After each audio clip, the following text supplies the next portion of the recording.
आप अच्छी फिल्म बनाकर या अच्छा काम कर कर if you are not reaching out to people there is no point.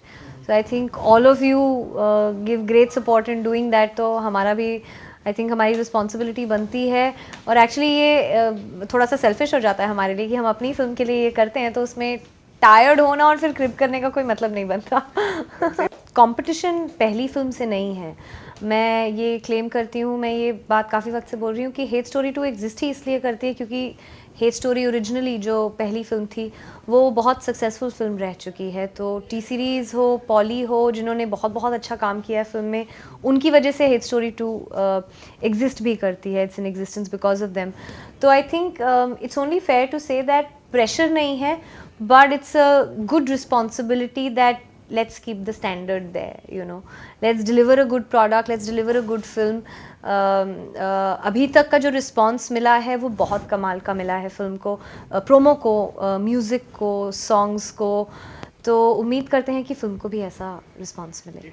But it's important that जब फिल्म देखने जाएं लोग, तो जो प्रोमो ने उन्हें प्रॉमिस किया है उससे एटलीस्ट उतना एट पार या उससे एक स्टेप बियॉन्ड जाकर वो थिएटर से बाहर निकले. That our moneys were worth it. You know, we came to watch a good film. हमने अच्छा काम देखा, हमने अच्छी फिल्म देखी, अच्छा म्यूजिक देखा. Because the promo has to be, when a promo is promising, इसका मतलब ये है कि आप व्यूअर्स को बता रहे हैं what the film is going to be like, right? So if the promo is being liked, then अच्छी बात ये है दैट रिकॉल वैल्यू बहुत है प्रोमोज की, जो मुझे रिस्पॉन्स मिल रहा है. People are going and watching the promo again and again and again. You know, जो मेरे क्लोज अक्वेंटेंसेज हैं, फ्रेंड्स हैं या फैंस हैं, पीपल से दैट हम लोग आज हमने प्रोमो देखा, फिर थोड़ी देर बाद फिर मन किया promo. So it has that recall and people want to watch it again, you know, which is a great sign. No, I think I have जो स्मॉल स्क्रीन की आप बात कर रहे हैं, मुझे स्मॉल स्क्रीन पे लास्ट स्टिंट अपना करे 3 साल हो गए. The last I did was 2010 and when I hosted Comedy Circus का एक सीज़न मैंने होस्ट किया था. और उसके बाद मैं 3 साल से गायब हूँ पंजाबी फिल्म्स करने में. So it hasn't been late for me, rather I've been able to give hate story to, according to me, what I've been able to give to the character only because of the experience that I've got from the kind of films that I've done. You know, I think with our industry या बाकी industries के साथ भी, जितना आप अपने काम को, किसी भी चीज़ को प्रैक्टिस ज़्यादा करते हैं, आप उतने बेटर होते रहते हैं. तो आई थिंक अगर मैं 3 साल पहले मुझे हेट स्टोरी 2 मिली होती तो मैं उसके साथ शायद मेरे हिसाब से पर्सनली जस्टिस नहीं कर पाती, क्योंकि हर चीज़ का एक राइट टाइम होता है.